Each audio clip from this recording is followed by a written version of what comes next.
Feliz sábado para todos, nuevamente. Te paso esto.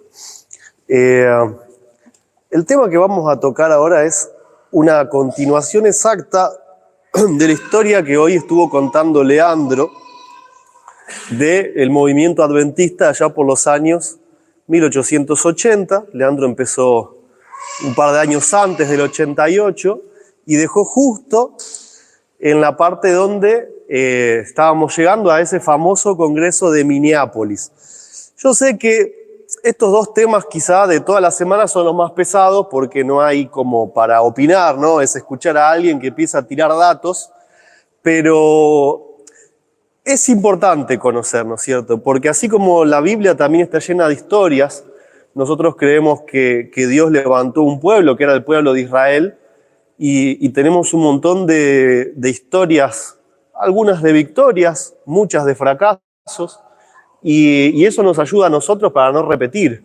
Y también creemos que Dios en el adventismo eligió a un pueblo especial que tenía que dar, o que tiene que dar, mejor dicho, ese último mensaje al mundo. Y quizás tiene también muchas similitudes este pueblo con lo que fue el pueblo de Israel. Es por eso que es importante conocer la historia, para que podamos sacar algunas conclusiones y ver a dónde estamos parados nosotros. Porque sin esa historia es como que no tenemos una brújula como para saber a dónde estamos yendo, ¿no es cierto? Leandro había recomendado este librito, lo volvemos a hacer, El Calvario y el Sinaí, de Paul Peno. Acá está toda esa historia de una forma bien, vamos a decir, compacta. O sea, hay muchísimo, pero sigue siendo compacta a la luz de muchas otras cosas que hay. De hecho, hay otro libro que también recomiendo, que es El Retorno de la Lluvia Tardía, de Ron Duffield, así se dice. Ese libro también está recomendado acá adentro, que es tremendo, tiene también más datos. Pero vamos a sumergirnos. Leandro comentó que se presentaron dos jóvenes, que eran el pastor Wagoner y el pastor John, pero no dejaban de ser jóvenes. 30 y ¿cuántos habrán tenido por esa época? 33, 35 años, por ahí. Se presentaban dos jóvenes en lo que era el movimiento adventista en general, a traer una luz diferente, una luz nueva a la posición que tenía la iglesia, ¿no es cierto? Y esto tenía que ver con el tema tanto de los dos pactos como de lo que Pablo habla de la ley en Gálatas. También Leandro había comentado que allá por la década del 50, el padre de Wagoner había hecho un intento por querer conversar este tema. Sin embargo, Elena le escribe una carta y le dice, mejor no, porque va a suscitar mucha oposición, quizás no es el momento. Y es como que fue un problema esa carta por cómo fue tomada, ¿no es cierto? Porque la gente lo tomó como diciendo que Elena le dijo que estaba totalmente equivocado a este hombre, a Wagoner padre, y que la iglesia tenía la posición que era bíblica. Pero eso no fue lo que Elena había dicho. O sea, le dijo, es un tema que va a traer mucho caos, mucha discusión, mejor no. ¿Sí? Tampoco era que el Wagoner padre tenía toda la verdad o toda la luz, pero por lo menos había abierto una discusión. Y no sabemos si influenciado o no por su padre, pero ahora es Wagoner hijo quien propone nuevamente, ¿no es cierto?, esta discusión o esta luz que él cree traer de Dios, ¿no es cierto? Tenemos entonces este encuentro pastoral que se sucede justamente en la ciudad de Minneapolis, desde el miércoles 10 de octubre hasta el 16. Ellen White asiste a este encuentro y es como que va documentando sus sensaciones y lo que ella va viviendo. Por ejemplo, le escribe a su nuera, a la esposa de su hijo, ¿no? Y dice, el pastor Butler, recordamos que el pastor Butler era el presidente de la conferencia general, ¿sí? El hombre más importante dentro del adventismo en ese momento. Dice, el pastor Butler me ha enviado una larga carta, una curiosa retahíla de acusaciones y cargos contra mí, pero esas cosas no me alteran. Los pastores Smith, Uriah Smith y Butler son muy contrarios a que se hable de la ley en Gálatas, pero no veo la forma en que eso pueda evitarse. Mañana al mediodía se presentará y se discutirá la ley en Gálatas. Vemos que Elena tenía una postura en donde ella no había tomado una posición, o sea, es como que estaba tanteando a ver de qué se trataba. Bueno, vienen Waggoner y John, vamos a escucharlo. Butler y Uriah Smith, que era todavía uno de los pioneros con más peso, ¿no es cierto?, de esas primeras décadas del adventismo. Jaime ya había muerto. Y entonces ella notaba, viste, que el espíritu de Butler y Uriah Smith no era muy bueno. Ahora Butler le exigía a ella no le respondía. Butler se enoja, le echa la culpa de que se había enfermado. Y Elena dice, bueno, o sea, que como que diga lo que quiera, ¿no? Lo que ellos quieren, que es tapar esta discusión, no hay forma de que suceda. O sea, si acá hay luz, la discusión se tiene que dar y se va a dar. Entonces, llega el lunes 15 de octubre, donde Waggoner comienza con una serie de 9 presentaciones sobre la ley y el evangelio, hasta el jueves, ¿no? Todo sobre lo que Pablo habla en Gálatas. Y bueno, el autor lo que dice, después de haber recopilado la información de todo lo que Waggoner hablaba, es que tanto la ley como los pactos para Waggoner eran los pilares fundamentales de la justificación por la fe. Entonces acá es donde nosotros abrimos los ojos y dijimos, bueno, entonces la discusión era importante. Nosotros sabemos que la justificación por la fe es el mensaje del tercer ángel, porque se ha repetido en muchas ocasiones y de hecho más adelante lo vamos a ver de palabras de la misma Ellen White. Y como adventistas uno siempre se ha jactado de decir, bueno, somos la única iglesia que entendemos o tenemos los mensajes de los 3 ángeles. Es como que lo decimos, ¿no? Pero la pregunta real será, ¿los entendemos? Especialmente el tercero. ¿Hemos tenido una comprensión completa? Si a mí me preguntan, ¿qué es el mensaje del tercer ángel? Y seguramente agarre Apocalipsis 14 y empiece a leer los versículos, ¿no es cierto? Pero, ¿y de qué se trata? O sea, ¿qué es lo que están diciendo los versículos? ¿Yo lo sé verdaderamente? Entonces, Waggoner lo que viene a plantear es que la justificación por la fe tiene 2 bases muy claras, empezando por los pactos y por la ley en Gálatas. Y acá es donde los contrarios, vamos a decirlo así, porque la verdad se armaron 2 bandos donde había un espíritu belicoso bastante feo. Tenían un poco de miedo con tratar este tema de la ley por las implicancias que eso genera. La posición adventista siempre fue la ley de Moisés, o sea, la llamada ley de Moisés, esos libros que Dios le dio a Moisés que fueron puestos a un costado del arca, son parte del viejo pacto que Dios le da a su pueblo.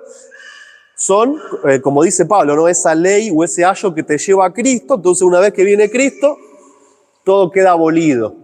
Y lo que nos queda son los 10 mandamientos. Esa es la posición adventista tradicional hasta el día de hoy, ¿sí? Sin embargo, lo que van a venir a presentar estos 2 jóvenes es un poco diferente. Y Waggoner plantea de que en realidad Pablo se está refiriendo a que esta ley son los 10 mandamientos que nos llevan a Cristo, hasta que venga Cristo. Entonces, ¿cuál era el miedo?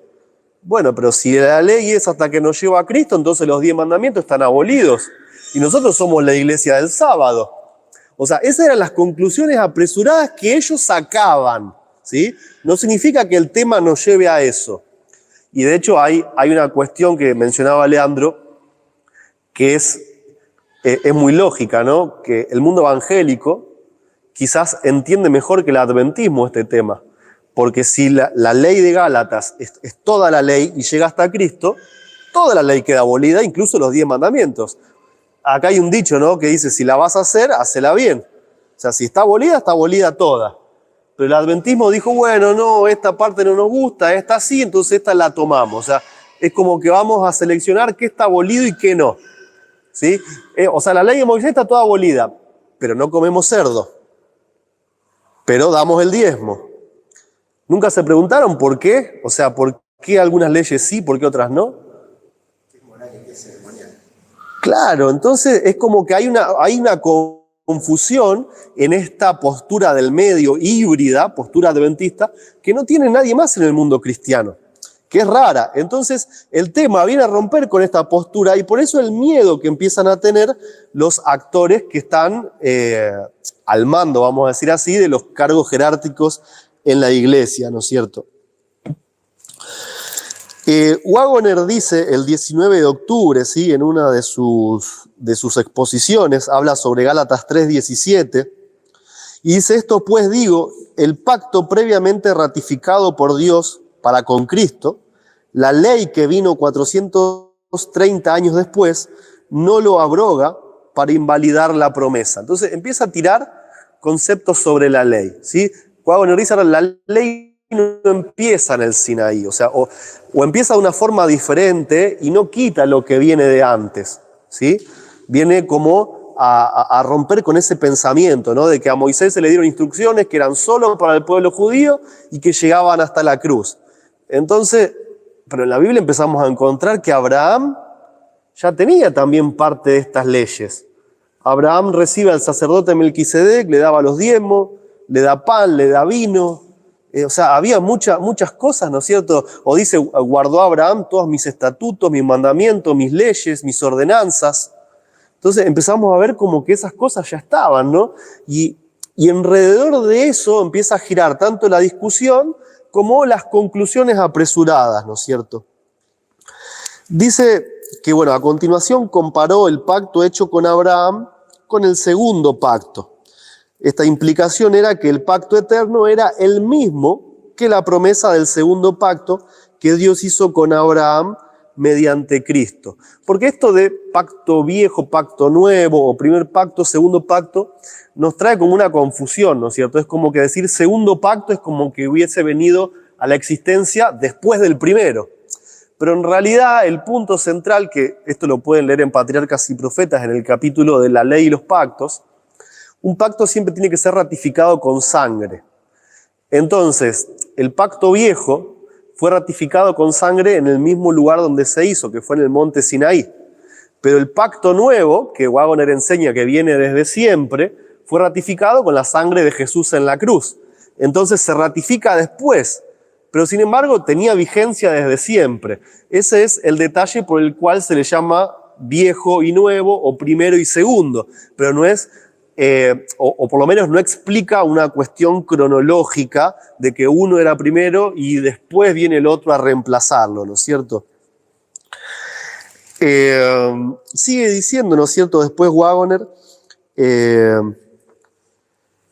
habló también del capítulo 15 de Hechos y habló de Gálatas 2 y 3, ¿no es cierto? Ahí entre Gálatas 2, 3, Gálatas 5, ahí parte de eso viene el tema que la intención no es hablarlo hoy a la parte teológica, porque vamos a tener temas específicos en la semana donde Leandro va a tocar, o sea, ¿qué es el viejo pacto? ¿Qué es el nuevo pacto? A mí me toca también, Daniel, perdón, y a mí me toca hablar sobre qué es la ley, o sea, nos vamos a meter bien en el contenido de esa discusión. Ahora solamente es como que estamos contando los puntos fundamentales de esa discusión y la historia, ¿no? Nos vamos a concentrar en eso. Bueno, dice que Waggoner utilizó la alegoría de Sara y Agar, ¿no es cierto? Que también lo vamos a ver en el tema de los pactos en la vida de Abraham, que Pablo después cita, ¿no es cierto?, a Agar y a Sara como siendo el viejo y el nuevo pacto, demostrando que, o sea, Sara y Agar convivían en el mismo momento en la vida de Abraham, ¿no es cierto? El pastor Morrison, empiezan a aparecer como nuevos actores, ¿no es cierto? Le señala a Waggoner que los adventistas siempre habían creído en la justificación por la fe y que eran hijos de la libre, según la alegoría de Gálatas 4. O sea, como adventistas, si nos preguntan, ¿creemos en la justificación por la fe? Sí, claro, no somos salvos por obra, somos salvos por fe. O sea, ese concepto, ¿quién lo puede discutir? Pero en realidad el tema en sí es muchísimo más profundo que solamente eso, ¿no es cierto? ¿Cómo guardar la ley? ¿Cómo nos llega la ley? La ley son obras, la ley son promesas, está en el corazón, se escucha, tenemos que nosotros tenemos que decir, bueno, tengo que guardar el sábado. Entonces, todas esas preguntas empiezan a surgir alrededor del tema de la justificación por la fe, ¿no es cierto? Creo que no hay nadie que vaya a discutir de que podemos ser salvos por algo que hagamos nosotros, ¿no es cierto? En eso está muy claro. El martes 23 de octubre se le asignó un tiempo de réplica a Uriah Smith, a Kilgore y a Morrison, quienes disertaron también sobre la ley en Gálatas. A mí, por lo menos en los años que tengo, 35, casi 30 dentro de la Iglesia Adventista, nunca me tocó vivir una situación así donde públicamente haya un debate doctrinal tan álgido, ¿no es cierto? Yo quizá viví más en una parte donde lo que se baja de arriba es y punto, ¿no es cierto? Y habrá sido muy incómodo porque, la verdad, o sea, se veían como enemigos, o sea, no había ningún espíritu dispuesto a decir, bueno, a ver qué está diciendo. ¿Está en la Biblia lo que dice? O sea, ya mientras escuchaban, estaban pensando, a ver, ¿qué voy a decir para masacrarlo? Porque lo que está diciendo es del diablo, es una herejía, ¿no es cierto? Ese era el espíritu con que escuchaban a Waggoner y a Jones. Que también, a ver, vamos, nobleza obliga, ¿no es cierto? Waggoner y Jones en algunos momentos, por lo menos a mi forma de parecer, actuaron quizá de alguna forma un poco precipitada en cuanto a lo que conocemos como el modelo divino, ¿no es cierto? Quizás no conversando con los líderes primero, o sea, es como que quizás en ese tiempo era más sencillo largarte a enseñar algo y después, bueno, se veía a ver cómo lo conversábamos. Hoy en día te largas así y te agarran del pescuezo, ¿no es cierto? Y bueno, ¿qué estás diciendo? Quizás era una costumbre, ¿no es cierto? Pero por un tema de orden quizás y un tema de salud, hubiese sido mejor tratarlo de otra manera para que no se llegue al punto de que vamos a suponer que esto es Minneapolis, de acá para acá estaba, bueno, no tenía mucho, o sea, de Waggoner y Jones, y alguno que por ahí los empezaban a escuchar, y de este otro lado, o sea, casi toda la directiva de la iglesia queriéndolos apedrear, y la gente, como casi siempre, o sea, hablo de la gente en general, ¿no? Como si fuese una cosa muy abstracta, como generalizando, pero tampoco a veces se detiene bien en el estudio, en la Biblia, y es como que se confía en los líderes de una manera en el que, bueno, no, a ver, si todos estos pastores prominentes, si Uriah Smith, si todos estos pioneros, la verdad que lo están enseñando, ¿cómo yo le voy a creer a un par de pastores de 30, 35 años que están viniendo a decir algo diferente a lo que la iglesia cree hace 50 años? Entonces la gente también es como que sacaba sus conclusiones y el tema es que no sirvió el debate bíblico. No sirvió porque no generó nada en nadie, no hubo un cambio en nadie. Quizás quedó implantada la semilla en algunas personas, en pocas personas que fueron estudiando el tema, quizás se abrieron, pero son muy pocas de las que se tienen registro, que de hecho aparecen algunos nombres acá, pero yo no creo tener más de 5 o 6 nombres, que, bueno, más adelante quizás son un poquito más, pero es como que cuando la directiva va por un lado, ¿viste? La gente es como que tiende también a inclinarse, ¿no es cierto?, para ese lado.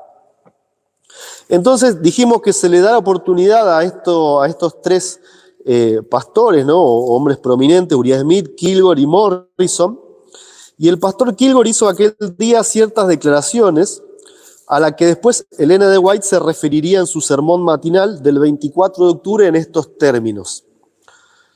Dice, si el hermano Kilgore hubiese estado caminando en estrecha unión con Dios, jamás hubiera recorrido el terreno por el que transitó ayer, ni hubiese hecho la afirmación que hizo en relación con el asunto del objeto de investigación. Dijo que a pesar de haber estado años manejando constantemente la palabra de Dios, no deben traer ninguna luz nueva ni presentar ningún argumento nuevo. O sea, esto era lo que planteaban. O sea, ya todo lo que tenemos es lo que Dios nos mandó, no me vengan con cosas raras, es lo que planteaba Kilgore, ¿no? Quien asimismo decía, no, yo estudio la Biblia desde hace años, ¿no? Entonces Elena es como que le escribe, ¿no? Y le dice, o sea, si tan confiado estás en tu conocimiento bíblico, estudia lo que están trayendo. No digas que no hay que traer nada y cierres la puerta a cualquier investigación, ¿no es cierto? Dice, no obstante, no están dispuestos a dar razón de la esperanza que tienen debido a estar ausente cierto hombre. ¿Qué había pasado? ¿Se acuerdan que Butler se había enfermado y le había echado la culpa a Elena White? Bueno, entonces Butler no puede asistir a esta reunión, imagínense, todo el problema, toda la discusión, una pelea, dos bandos, una guerra, Elena en el medio mirando, a este con mal espíritu, aquellos dos que trataban de hablar no los escuchaban y el presidente no estaba. Entonces, ¿qué empezaron a hacer los otros? El presidente no está, es una falta de respeto que ustedes vengan a presentar esto cuando el presidente no está. Es lo que empezaron a plantear, ¿no? Y de hecho, uno de ellos, ¿no es cierto?, que es Kilgore, afirma, ¿no? Dice, me niego a que se considere esta cuestión sin que, bueno, esté el pastor Butler, dice, si Wagoner hubiese estado enfermo, me hubiese opuesto igualmente. Dice, es un acto de cobardía. Y dice, nunca ha existido una oportunidad como la que ha tenido el doctor Wagoner. O sea, como diciendo, se le está dando una ventaja que los demás no tienen, ¿no? Fíjense en las minuciosidades políticas en las que estaban cayendo con tal de evitar de que se toque el tema, ¿no es cierto? Y dice, me preocupa otra cosa, la experiencia habida hace 16 años. El informe o el examen al pastor J.H. Wagoner, padre. O sea, se agarraban de eso, ¿no es cierto? Que Wagoner, padre, ya había venido con algo raro, Elena le había parado el carro, entonces todos le exigían a Elena, che, o sea, vos le paraste el carro al padre, ahora viene el hijo con lo mismo y no decís nada. O sea, ya ese tema ya lo dimos por cerrado. Ahora, primero, no era lo mismo, o sea, ni siquiera el contenido era exactamente igual, sino que el momento tampoco era el mismo. Ahora quizás sí estaban todos listos, por lo menos para poder estudiarlo, ¿no es cierto? Y el 24 de octubre, dice Ellen White, se dirigió a los delegados en relación con el intento del hermano Kilgore de aprobar una resolución en la asamblea que pusiera fin a la discusión de la ley en Gálatas. O sea, empezaron a querer hacer votaciones para dar por terminado todo, ¿no? Entonces Elena escribe, dice, y entonces tomar la posición de que debido a que el pastor Butler no estaba allí, no se debía abordar ese tema. Sé que eso no viene de Dios. Alguien me dirá, sus oraciones y su discurso van por el camino del doctor Wagoner. Os quiero decir, mis hermanos, que no he tomado posición alguna, no he tenido conversación alguna con el doctor ni con ningún otro sobre este tema, y no estoy aún en disposición de decantarme. Si las posiciones del pastor Wagoner fueran incorrectas, ¿qué derecho tiene alguien para levantarse y decir lo que dijo ayer aquí? Si tenemos la verdad, se sostendrá. Es necesario que venga el pastor Butler a decirnos en qué consisten estas verdades que hemos manejado por años. Pastor Kilgore, quedé más que consternada de lo que pueda expresar cuando le oí hacer esa declaración y he perdido la confianza en usted. No sé si querés que te comente.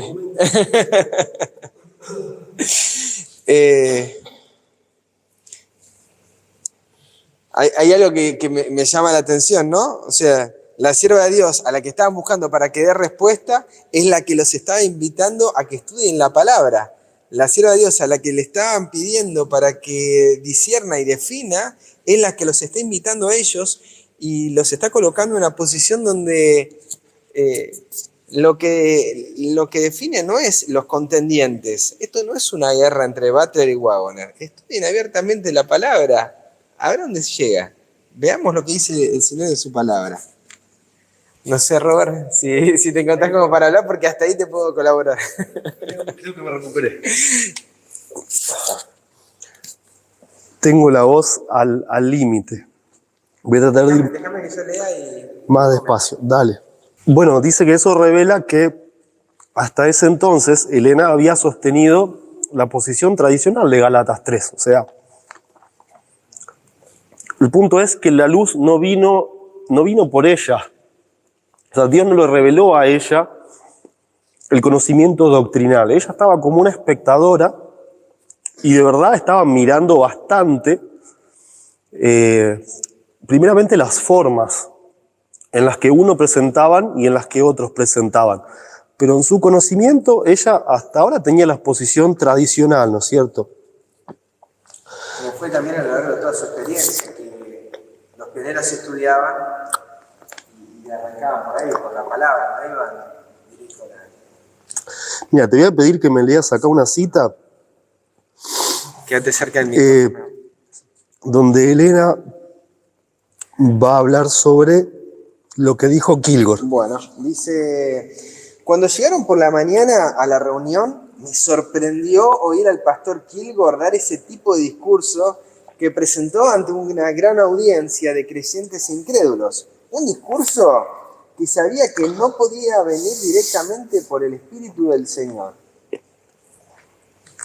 Como están hablando en la asamblea, ¿no? No sé. Hay gente que no es de la fe, ¿qué están haciendo? Me imagino, ¿no?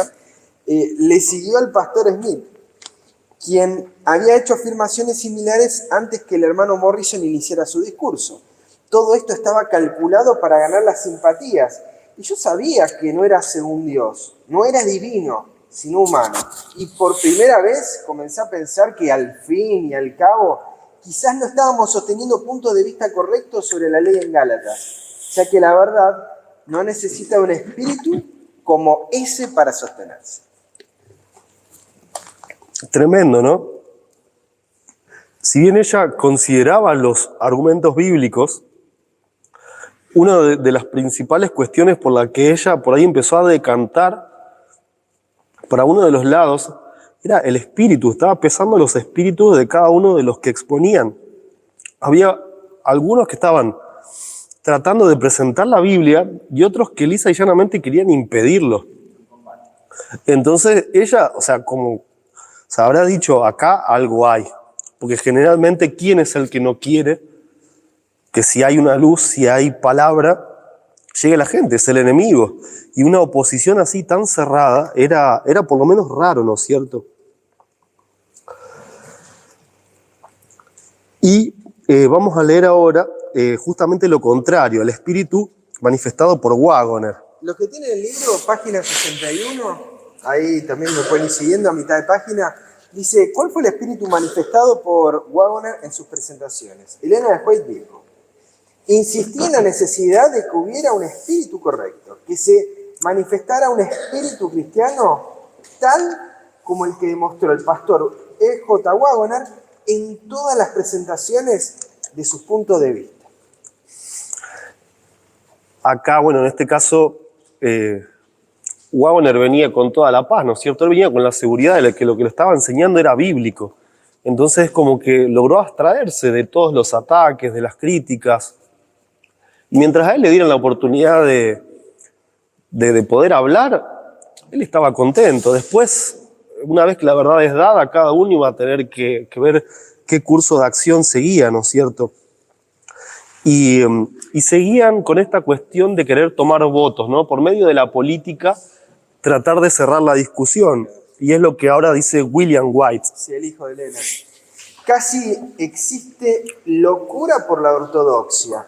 En la reunión del seminario se propuso una resolución consistente en que no se presentara ninguna doctrina nueva hasta no haber sido adoptada por la Asociación General. Mi madre, Elena de White, y yo la sofocamos tras una intensa lucha. Están queriendo colocar las doctrinas, no creo. Es tremendo, ¿no? Porque prácticamente, la Iglesia Adventista de sus inicios buscó separarse de lo que es el catolicismo, ¿no? Incluso hablando proféticamente. Y ahora estaban tomando una postura que era casi fundamental. Si la Iglesia no lo cree, acá no se va a enseñar nada. No era, bueno, vení y estudiemos. Si la Iglesia no lo adopta, no hay forma. Y esto es terrible, ¿no? Vemos que se empieza a caminar por un camino que te deja fuera de la protección de Dios, como iglesia o como pueblo en general, ¿no es cierto? Despreciando la Biblia por sobre las opiniones del hombre. O sea, despreciando lo que diga la Escritura. Entonces, vemos que la justicia por la fe que presentó Waggoner estaba basado tanto en la comprensión correcta de la ley como de los pactos, ¿sí? Lo que nos lleva a entender que descontar o rechazar un elemento de estos tres temas, pactos, la ley y la justificación por la fe, sería distorsionar lo que es el mensaje de 1888. ¿Sí? ¿Por qué digo esto? Porque hoy en día la bandera de 1888 está siendo izada por mucha gente. Ya es algo popular. ¿Sí?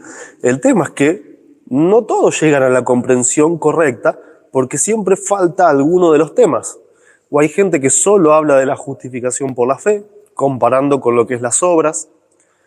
Hay otros que por ahí llegan a entender el tema del pacto, pero es principalmente el tema de la ley, es el último que a la mayoría todavía le cuesta. Por ejemplo, ¿ustedes cuántos grupos más saben, por ejemplo, vamos a poner acá en Argentina, que estén haciendo lo que nosotros estamos haciendo ahora y en esta fecha? ¿Cuántos conocen? Eso significa que no hay una cantidad sustancial de personas que lo hayan comprendido.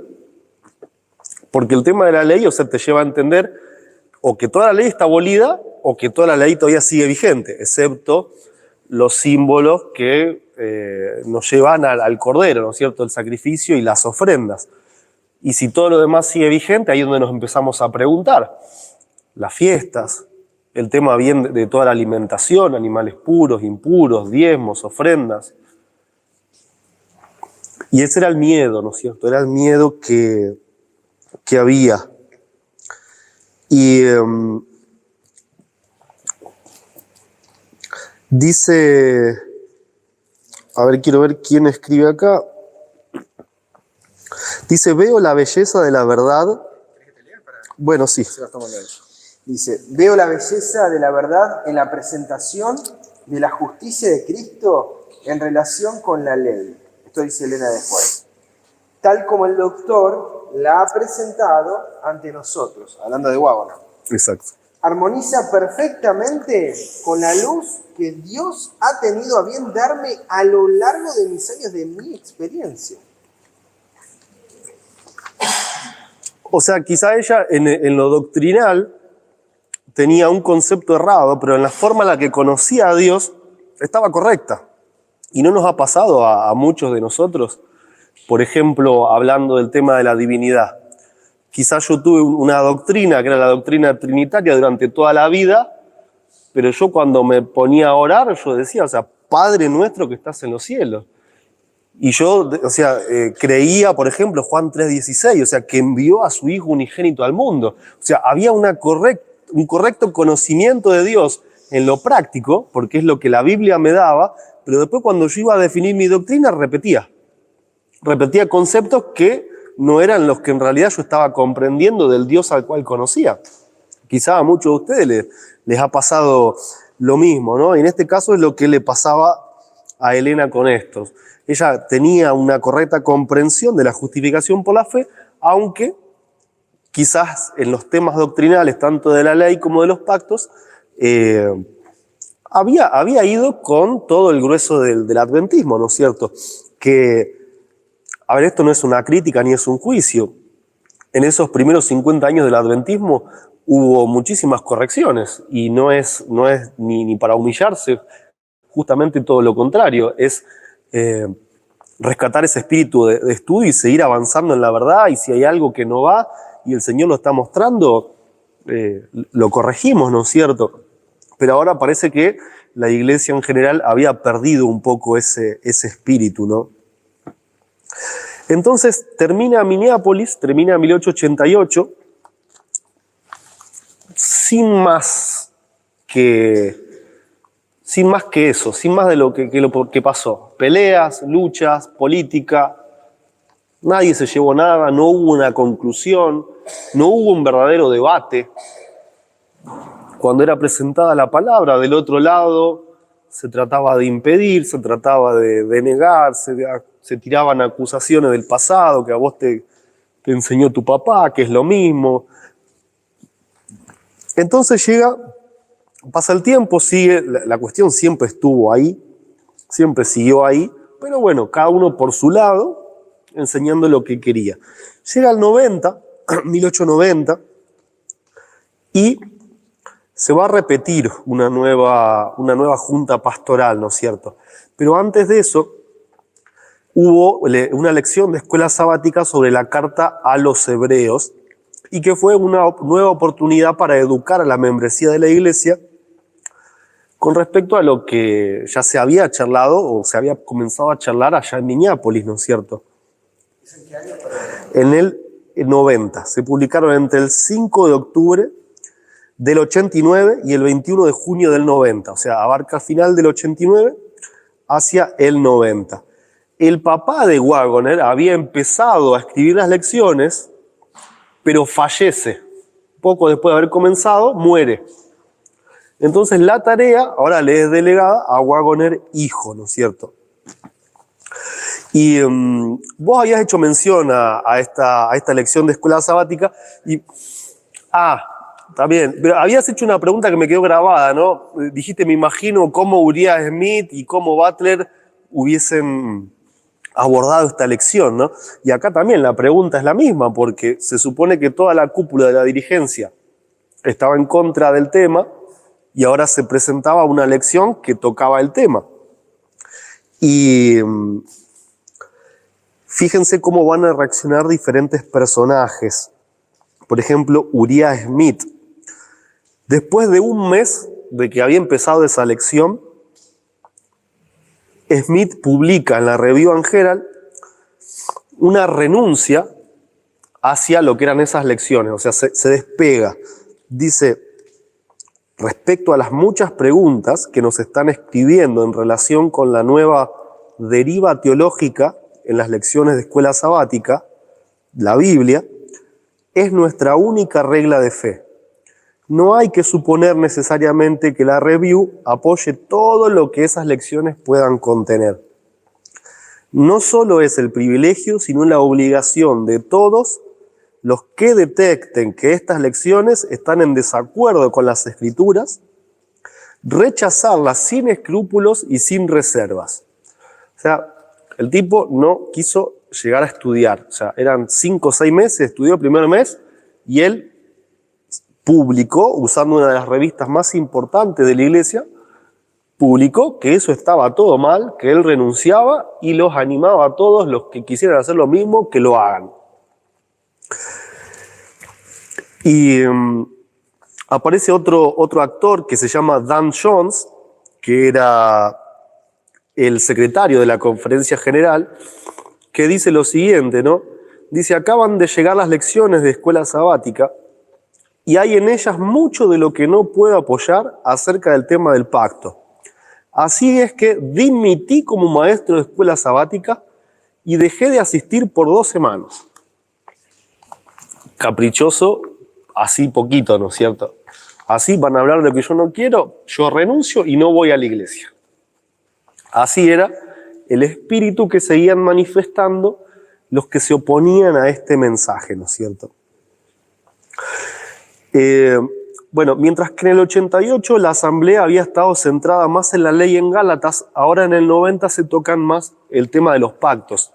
Pero termina todo absolutamente igual, o sea, no llegan a ningún punto de nada. El tema es que a medida que empieza a pasar el tiempo, Elena es como que se empieza a involucrar un poco más. ¿Sí? Vimos que en la previa ella no se metía, no hablaba, no le respondía al presidente, pero ahora es como que empieza a meter un poco más de bocado, ¿no? Dice que Elena abogó por una discusión abierta e imparcial de esa cuestión del pacto por parte de los pastores. Expresó su desaprobación a la posición tradicional que presentó el pastor Porter. O sea, ya había sido elegido alguien por parte de la iglesia que presentó una posición tradicional y hay alguien que Elena dice, mira, eso que estás diciendo, si es nuestra creencia, la verdad, no es lo que corresponde, ¿no? Sí, ahí te digo. Acá hay una cita larga, ¿no? Y llega el momento donde ahora, desde el cielo, se van a involucrar en el tema y van a hacer una revelación a Elena de White para que ella también empiece a tomar postura. Sí. Dice la sierva de Dios a Urias Smith, 8 de marzo de 1890. Anteanoche se me mostró que las evidencias en relación con los pactos eran claras y convincentes. Usted mismo, el hermano Dan Jones, el hermano Porter y otros están malgastando sus capacidades de investigación al intentar sostener una posición sobre los pactos distinta a la que ha presentado el hermano Wagner. Acá no hubo mucha tuti. Si hubiera recibido la verdadera luz que brilló, no habrían imitado ni seguido la misma forma de interpretar y tergiversar las escrituras que caracterizó a los judíos. ¿Qué los hizo tan celosos? ¿Por qué estaban pendientes de las palabras de Cristo? ¿Por qué los echaron espiando sus palabras para poder repetirlas, malinterpretarlas y tergiversarlas de forma que significaran lo que querían hacerlas significar sus mentes no santificadas? De esa forma engañaron al pueblo, suscitaron falsedades, manejaron aquellas cosas de forma que pudieran usarlas como medio para entenebrecer y confundir las mentes. El asunto del pacto es una cuestión clara y será recibida por toda mente sincera que esté libre de prejuicios. Pero fui llevada allí donde el Señor me dio una comprensión en este tema. Ustedes han vuelto la espalda a la clara luz, porque temían verse obligados a aceptar la cuestión de la ley en Gálatas. En cuanto a la ley en Gálatas, no me preocupa ni me ha preocupado nunca. Acá sí ya hay una postura totalmente tomada porque dice, me fue mostrado. Cuando ella dice me fue mostrado es porque tuvo una visión. O hay casos donde hasta un ángel se le ha aparecido y le ha hablado, ¿no es cierto? Y se le dice que el tema de los pactos es así como enseñaba Wagner. 79, estamos en la página 79. Y esto es una carta que le escribe Elena de White de forma personal a Uriah Smith, ¿sí? Todavía no llegó el punto en el que ella hace público esto, sino que por lo menos le habla primero a Uriah Smith. Y es dura, o sea, la carta es dura, le dice, ustedes están haciendo como hicieron los judíos con Jesús, ustedes no están queriendo escuchar, ustedes no ven los argumentos, ustedes ven a Wagner y a John y están viendo por dónde van a entrar para ganar la pelea. Entonces dice que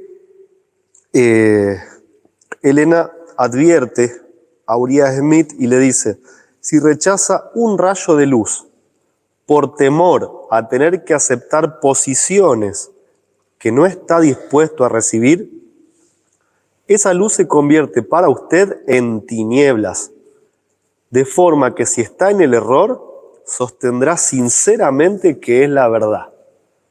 ¿Sí? Y eso es un principio que aplica para todo. O sea, si nosotros tenemos los argumentos, nos están mostrando los argumentos, pero concienzudamente rechazamos, se genera una tiniebla que nos va a después a oscurecer todo el panorama que viene más adelante.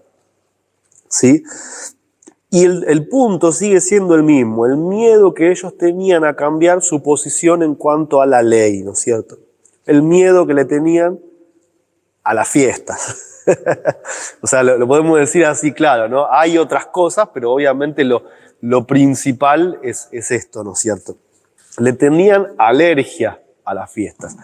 Y creo que hasta el día de hoy todavía sigue pasando lo mismo. Yo creo que hay mucha gente que cuando ve, no sé, dice encuentro, congreso de cabañas, encuentro de panes sin levadura, dice, uy, estos se deben dejar la barba, se deben vestir como judíos y deben hacer sacrificios, se comen el cordero, tocan la trompeta. O sea, hay tanto prejuicio por ignorancia, por desconocimiento, y yo lo he tenido, yo lo tuve, ¿no es cierto? Hasta que uno empieza a entender de verdad cómo viene la mano, ¿no es cierto? Y la historia es fundamental para poder entenderlo, ¿no? Y bueno, hay una carta que Uriah Smith le escribe a Elena, que no la voy a leer toda, pero sí algunos puntos, ¿no? Donde, voy a comentarlo, dice, le achaca, por ejemplo, a Elena lo mismo que veníamos hablando. O sea, vos condenaste al padre de Waggoner y ahora decís que Waggoner hijo tiene razón. Y después fíjense lo que dice. Es mi parecer que después de la muerte del hermano Jaime White, la mayor calamidad que jamás nos haya acontecido fue que Waggoner publicó en Sign of the Time sus artículos sobre el libro de Gálatas.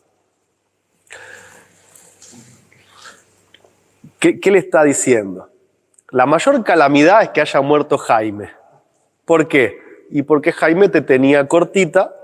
Entonces, si Jaime decía que la ley es como nosotros la entendemos, nosotros como adventismo íbamos todos por el mismo lado. Ahora se murió Jaime y vos que antes iba con Jaime, ahora me le está dando la razón a Waggoner. Fíjense lo solapado, o sea, el ninguneo, el terrible ninguneo que le estaba haciendo a la sierva de Dios cuando ella le había dicho que el cielo le había mostrado.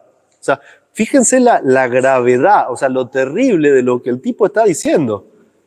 O sea, él sabía de la inspiración, él sabía de las visiones, lo había vivido, sabía del ministerio profético. Y ahora, cuando no está de acuerdo, le empieza a decir, bueno, pero a vos se te murió tu esposo, quedaste sola. Es la típica, ¿no es cierto? Cuando alguien se va con quizá una verdad diferente, una de las primeras cosas de las que se habla es de la salud mental.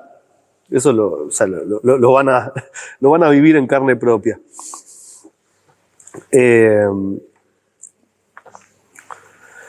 Le escribe Elena a su hijo. Ahí sí te pido que me leas esta cita de acá. Todo lo que Elena le dice a William. Ahora no tengo ningún freno que poner. Me siento en perfecta libertad llamando luz a lo que es luz y tinieblas a los que son tinieblas. Ayer le dije que creo en la posición sobre los pactos tal como la presento en el volumen 1. Sí, el volumen 1 es Patriarcas y Profetas. Si esa era la posición del doctor Waggoner, entonces tenía la verdad. Justo se da que para esa fecha, después del 88, Elena empieza a escribir todos estos volúmenes de, ¿cómo se llama? El total... La serie de Conferencia. La serie que consta de Patriarcas y Profetas, Profetas y Reyes, el Deseado, Hechos de los Apóstoles y el Conflicto. Entonces yo les vuelvo a recomendar que lean el capítulo de Patriarcas, la ley y los pactos. Ella ahí lo explica de verdad como es, como lo había explicado Waggoner.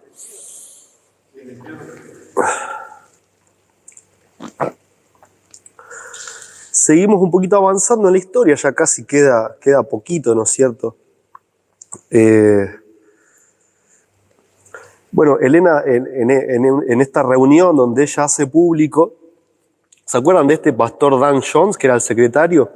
Se le había perdido a la reunión. Y en ese tiempo no era como que, bueno, ahora ya lo subimos a YouTube y lo podés ver, ¿no es cierto? Entonces el sábado de la tarde toma la palabra nuevamente en la capilla de la oficina y volvió a decir exactamente cuál era la posición que sostenía en aquel conflicto, ¿no es cierto? Y se refirió a esa visión o a esa revelación que le había sido dada, ¿no es cierto? Si querés lean lo que sigue, toda esta parte de acá. Página 83.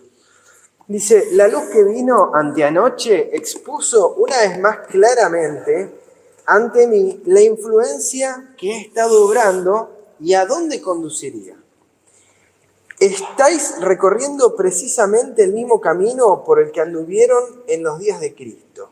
Habéis conocido la experiencia de ellos, pero Dios nos libre. Os habéis interpuesto directamente en el camino de Dios. la tierra tiene que ser alumbrada por su gloria. Y si permanecéis donde hoy estáis, podéis fácilmente decir que el Espíritu de Dios era el espíritu del diablo. No os aferréis al hermano Smith. Os digo en el nombre de Dios que no está en la luz. No ha estado en la luz desde Minneapolis. Permitid que la verdad de Dios venga a vuestros corazones. Abrid la puerta. Os digo ahora aquí ante Dios que el asunto de los pactos, tal como ha sido presentado, es la verdad. Esto lo dijo en público. Después de que le había escrito una carta, le dijo que si él rechazaba la luz se le iba a hacer todo tinieblas, o sea, no quiso escuchar. Entonces ahora se para, cuando están todos en una capilla, y dice esto públicamente. O sea, no lo escuchen, no lo sigan, está en tinieblas, ustedes están haciendo como los judíos, Dios nos libre, reaccionen. Eso es lo que ella está diciendo, ¿no es cierto?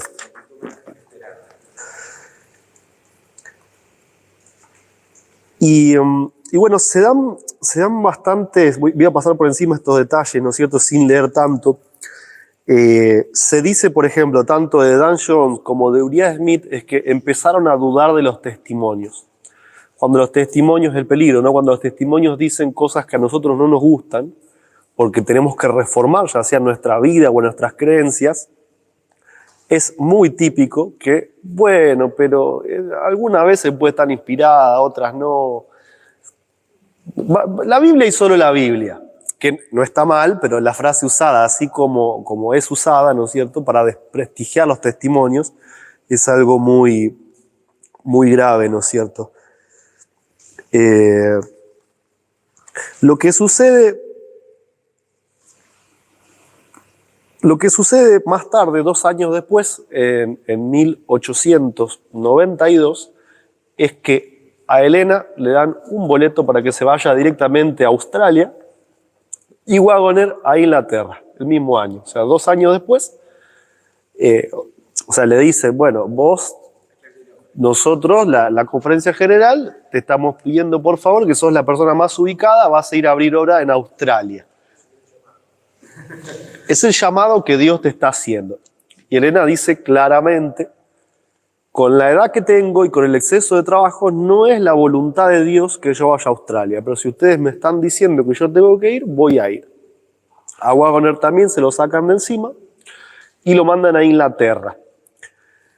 Y a partir de ahí empiezan a sacar lecciones de escuela sabática justamente para que ahora todo el mundo estudie la posición que ellos tenían contraria a los temas que habían presentado Wagoner y Jones. Después de 1888, o sea, ya llegando casi al 92, la iglesia toma la escuela sabática, toma el control de la escuela sabática y empieza a publicar su posición, que es el rechazo a estos temas que habían venido de parte de Dios para la iglesia. Ustedes dirán, pero estamos en el canal de Tiempo de Reunión, o sea, ¿ustedes no traducían estas lecciones hasta hace poco? Sí. ¿Por qué? O sea, nosotros dijimos, bueno, queremos tener un material quizás diferente al que hace la Iglesia Adventista, queremos recordar las raíces de los pioneros, lo hicimos durante varios años, hasta que empezamos también a entender esta historia. Y llega un punto que, ¿qué es lo que uno piensa? Yo recuerdo que hicimos una lección que tradujimos una lección que trataba sobre la ley y los pactos, y me acuerdo que primero me tocó la parte de traducir y después de editar. Y yo, en el grupo que tenemos, los que estábamos trabajando en eso, digo, muchachos, o sea, todo lo que está acá, o sea, está todo mal, o sea, está todo contrario a la Biblia, o sea, ¿cómo vamos a publicar esto? Y bueno, o sea, decidimos, pues la otra opción era empezar a cambiarlo, tomar lo que estaba hecho pero ¿qué pasa? Nos iban a acusar de que, bueno, ustedes están distorsionando la palabra de los pioneros. Entonces llegó un punto en que la única solución o la idea que se dijo fue, vamos a escribir nosotros nuestros propios materiales, tomando todas las verdades que trajeron Wagoner y Jones y tomando todas las cosas de los pioneros que estén bien. Pero no podemos seguir publicitando una herramienta que usó en ese tiempo la iglesia para rechazar, para condenar, para perseguir la luz que había sido enviada del cielo. ¿Sí? Es un detalle muy importante. Todas las lecciones de 1888 para adelante contienen el rechazo al mensaje del tercer ángel, a la justificación por la fe, al tema de los pactos y de la ley. Todas, ¿sí? Es muy importante comprender esto. Y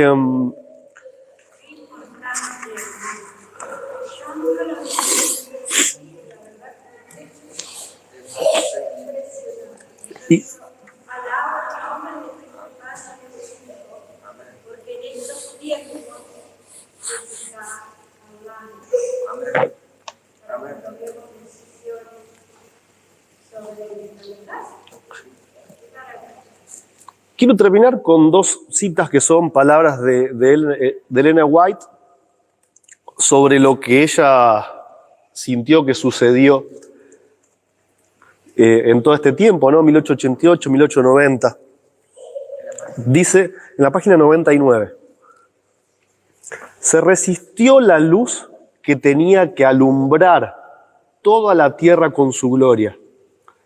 Y la acción de nuestros propios hermanos la ha mantenido en gran medida alejada del mundo. ¿Sí? La iglesia adventista había recibido el mensaje que tenía que alumbrar al mundo con la gloria de Dios. ¿Qué es la gloria de Dios? Como había dicho Leandro, es su bien, es su carácter. Ustedes me dicen, pero ¿cómo ahora el tema del carácter? ¿No era los pactos, no era la ley? El tema de los pactos es simplemente la introducción a ver cómo Dios se relaciona con sus criaturas. ¿Sí? Es ver la relación de Dios con Israel. ¿Qué es lo que Dios les quiso enseñar a Israel? Y después, ¿qué terminó haciendo Israel durante toda la estadía en el desierto, durante toda la conquista de Canaán, sus esclavitudes, sus reyes? Es cómo Dios se comportó con su pueblo y qué es lo que Dios quería darles, qué es lo que por ahí termina dándoles porque les da lo que ellos quieren. ¿Sí? Todo el tema de los pactos nos abre conocer verdaderamente el carácter de Dios, cómo se relaciona el Creador con sus criaturas, ¿no? Y esta luz, lamentablemente, fue rechazada. Y si hacemos una breve analogía con el pueblo de Israel, así como los espías que habían ido a ver Canaán dudaron, no tuvieron fe, rechazaron las palabras de Dios que les había dicho, o sea, entren. Las avispas y los tábanos durante un año van a ir corriendo a toda la gente, ¿sí? La plaga va a ir corriendo a toda la gente y ustedes solamente tienen que subir y tomar la tierra. Y los espías dijeron, está lleno de gigantes, no le podemos ganar, no. 40 años dando vuelta en el desierto. Lo mismo se repite hoy con nuestra querida iglesia. Rechazó el mensaje que era la entrada a Canaán. Y todos estos años, hasta el día de hoy, más de 100 años, dando vueltas en el desierto. Dando vueltas en el desierto. ¿Hasta cuándo? Hasta que estos temas sean comprendidos y haya un grupo suficiente, que sabemos que por lo menos tienen que ser 144.000. Por lo menos. Que comprendan estos temas y que puedan alumbrar el mundo con la gloria de Dios. Y la última te voy a pedir sí que la leas vos por las dudas.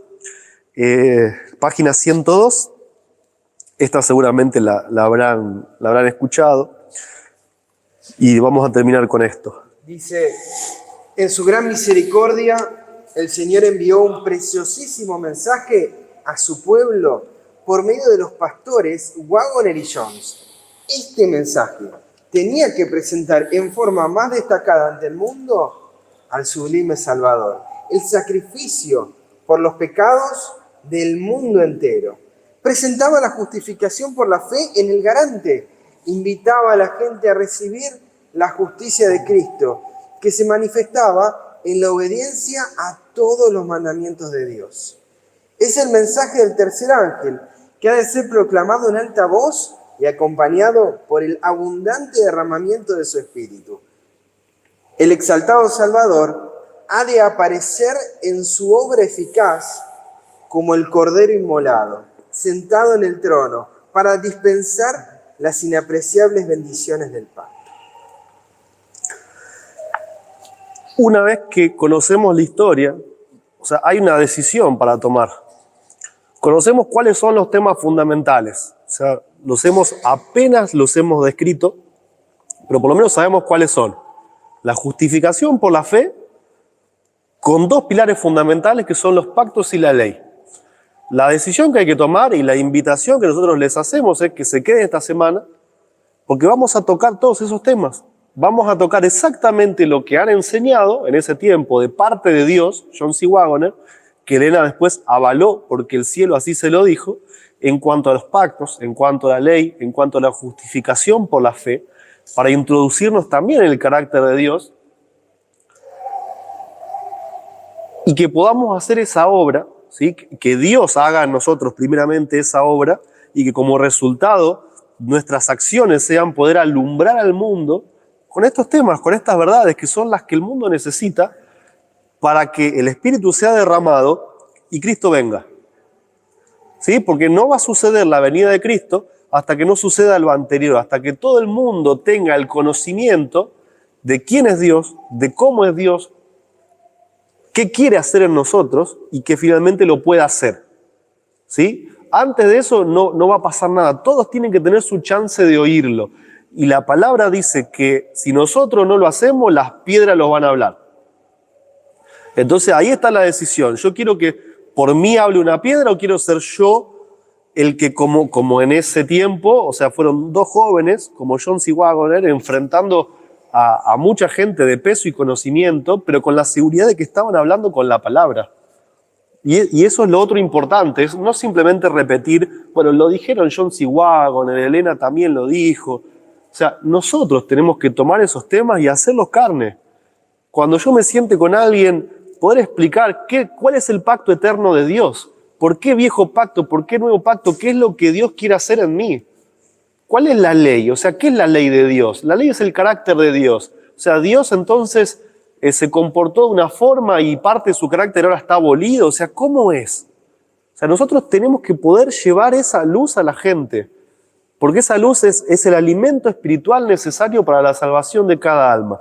Así que queda en cada uno de nosotros tomar esa decisión de poder, ahora que conocemos la historia, adquirir el conocimiento bíblico, ¿sí? De cada uno de esos temas que conforman al mensaje del tercer ángel. Sí, Ana.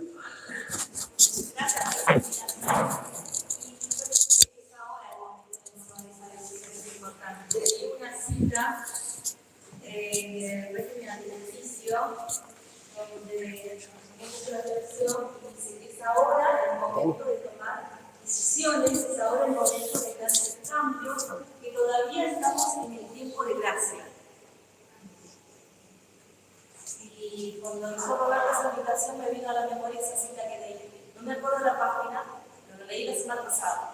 Es ahora el momento. No hay tiempo para perder, porque está en juego nuestra salvación. Así es, y es muy importante repetir también lo que Elena vio en estos jóvenes, que fue el espíritu en cómo se presentó, ¿no? Porque si tenemos la verdad pero la llevamos de mala forma, y yo por ahí me sumo a lo que decía Leandro, ¿no?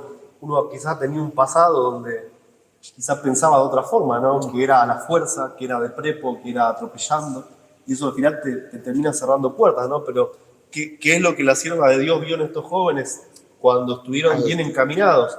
Que demostraban el amor de Cristo cuando llevaban ese mensaje. Que demostraban el amor de Cristo, que no entraban en guerrillas, que no entraban en debates, que no estaban hablando de los demás. No, porque yo soy dispensacionalista, como hoy nos gusta ponernos a nosotros nombres, ¿no es cierto? Yo soy anti esto, yo soy anti el otro, anti aquel, ¿no? Porque aquel cree tanto y vamos a destrozar a aquel porque no tiene la verdad. Si la verdad es tan linda y brilla por sí sola, que no es necesario ni siquiera comparar con los que están enseñando otra cosa, ¿no? Hablemos de cómo está escrito, que es suficiente alimento. Bueno, amén, ¿verdad? Vamos a finalizar orando, no sé, Robert, dale. Si nos querés dirigir la última oración, los invitamos para ponernos reverentes.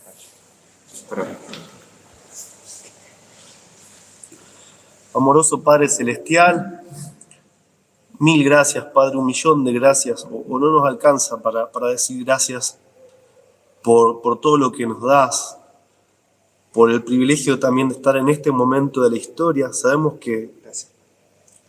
tus grandes hombres a través de la historia, si pudieran haber elegido un momento para vivir, seguramente sería este, porque es el momento crucial en donde todo el mundo tiene que poder conocerte para poder decidir. Y gracias porque también compartes con nosotros el privilegio, la tarea de poder darte a conocer, porque podrías hacerlo por tu propia cuenta, pero nos has dado ese trabajo y queremos pedirte que puedas obrar en nosotros, que puedas hacer las obras en nosotros, que puedas quitar todo orgullo, todo sentimiento de suficiencia propia para que seamos simplemente vasijas, que tú puedas llenarnos con lo que sea tu voluntad, ¿no? Amén. Que podamos tener el carácter de Cristo también para llevar cada palabra a aquellos que lo necesitan. Amén, Señor. Y te rogamos que nos des sabiduría, discernimiento en toda esta semana, Padre, para avanzar ahora, luego del conocimiento histórico, para avanzar en el conocimiento bíblico, Amén. para poder conocer la persona divina de Jesús, para poder conocer ese regalo que nos das, que es ser justificado por la fe en Cristo, para poder conocer el pacto que has hecho desde Abraham, desde Adán, pasando por todos los patriarcas, y que es el mismo que hoy nos haces, y que podamos estar atentos a todas las falsedades, a todas las mentiras, y guiarnos siempre en tu palabra, que pueda ser un ancla firme en medio de un montón de vientos que hoy se ondean, que parecen hablar parecido, que parecen hablar bonito, pero que no están anclados en tu palabra. Ayúdanos, Padre, danos el poder, danos la fuerza, derrama tu espíritu sobre nosotros para que podamos avanzar. Obra a través de nosotros, Padre, no nos dejes que podamos hacer nada por nuestra propia cuenta. Te lo pedimos sin merecer nada, en el nombre de Jesús. Amén. Amén, Señor.